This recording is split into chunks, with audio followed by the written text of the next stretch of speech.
আসসালামু আলাইকুম ওয়া রাহমাতুল্লাহি ওয়া বারাকাতুহু। আপনাদের জন্য আজকে নিয়ে আসলাম জাহান্নামের আগুন থেকে বাঁচার দোয়া এবং দুনিয়া ও আখিরাতের কল্যাণের দোয়া। এক নাম্বার দোয়াটি হলো নবীজি সাল্লাল্লাহু আলাইহি ওয়াসাল্লাম সবসময় আমল করতেন।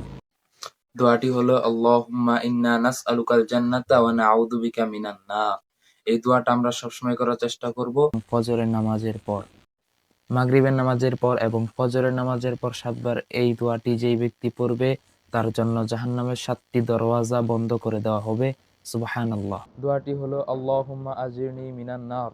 আমরা মাগরিবের পর এবং ফজরের নামাজের পর কারো সাথে কথা না বলে এই দোয়াটির উপর আমল করার চেষ্টা করব।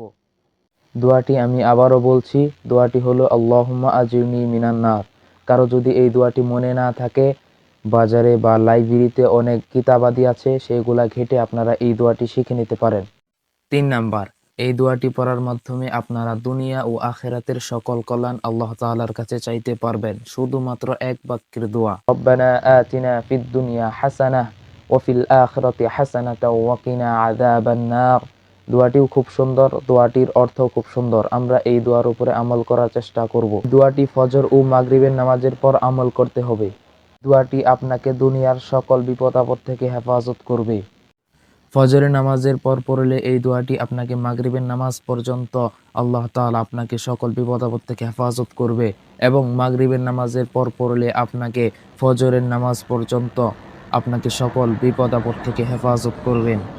এই দোয়াটি আপনাকে হঠাৎ মৃত্যুর হাত থেকে বাঁচিয়ে দেবে। দোয়াটি হলো বিসমিল্লাহিল্লাযী লা ইয়াদুররু মা'a ইসমিহি শাইউন ফিল আরদ ওয়ালা ফিস সামা ওয়া হুয়াস সামিউল আলিম। আমি জানি এই দোয়াটি একবার শোনার মাধ্যমে আপনার মুখস্থ না হতে পারে, কিন্তু আপনারা অনেক কিতাব দেখে এটা মুখস্থ করে নিতে পারেন। সর্বশেষ দোয়া, এই দোয়াটি হচ্ছে আমাদের অনেকের পরিচিত একটি দোয়া। দোয়াটি হচ্ছে আয়াতুল কুরসি।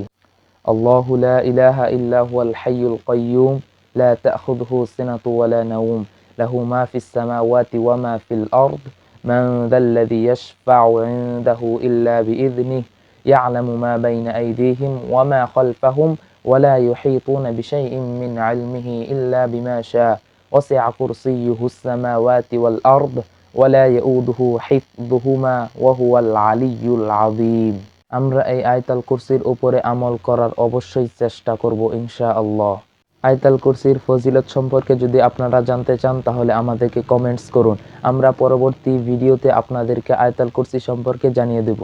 আমাদের চ্যানেলটি নতুন চ্যানেল, আপনাদের সামনে গেলে আপনারা সবাই সাবস্ক্রাইব করে দিবেন।